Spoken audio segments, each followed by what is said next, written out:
I rise today to talk about the devastation that has been inflicted on many in my home state.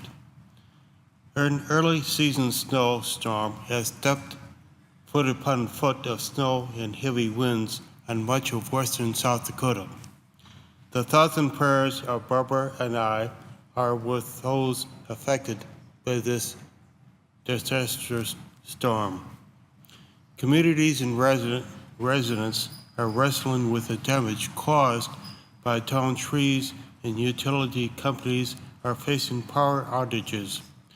County, community, and emergency officials have shared with my office numerous stories of volunteers stepping up to help transport medicines and oxygen to residents stranded in their homes.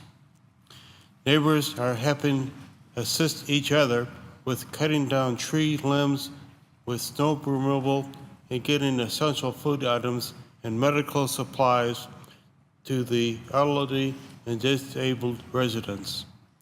There are countless reports of people helping to move stuck drivers out of snow drifts or helping to shovel the roofs and snow from the home of the senior citizen or disabled residents.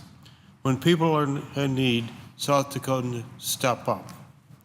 One of the most significant impacts of the storm has been on my state's livestock producers. Tens of thousands of cattle killed in Friday's blizzard, proclaims the Rapid City Journal headline. Sylvia Christian with the South Dakota Stock Growers Association has shared with me gut-wrenching stories of ranchers who've lost their herds. She said that a man near Interior found his cows had pushed themselves and their calves over a Badlands wall and killed many of them. He estimates his loss at 50% of his total herd. And a young man east of Hermosa estimates he lost 30% of his 200 breeding cows.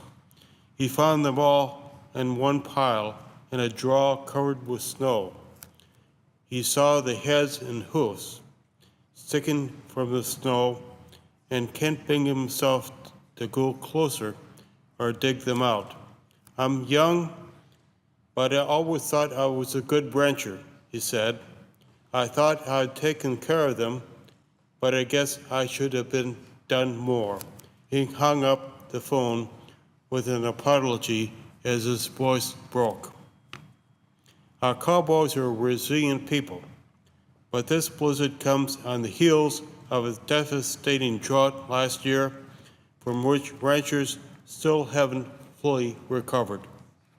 I'm very proud of our state and local officials who are taking immediate action to assist those in need.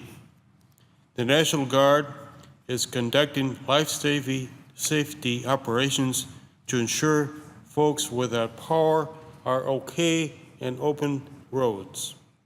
The state is working with a local renting company to assist with finding, identifying, and dealing with livestock that have been killed. Our ag organizations in the state are providing help and guidance to ranchers that will hit. The one place where help is lacking is from the federal government. Because of the government shutdown, producers can't rely on their FSA offices for assistance. And since Congress hasn't finished the Farm Bill, West River ranchers may have to wait for disaster assistance. The 2008 Farm Bill, including several critical disaster assistance programs, including the Livestock Indemnity Program, which provides help to producers affected by natural disasters. Unfortunately, that program expired in 2011, and because Congress hasn't yet completed a comprehensive farm bill, there continues to be no funding available for them. We passed a good farm bill here in the Senate, twice in the past 2 years. Our work to include funding for these livestock disaster programs which is in both the Senate and House bills. The Senate is ready to negotiate the Farm Bill, but the House hasn't appointed conferees. The longer they delay, the longer my constituents will suffer without disaster aid. The House needs to pass a clean, continuing resolution, and they need to appoint conferees so that we can finally finish the Farm Bill. It will take many months for the Black Hills communities to clean up from the October blizzard. For ranchers who lost livestock, it may take years to recover. But whatever Mother Nature has to deliver, it cannot dampen the spirit of South Dakotans.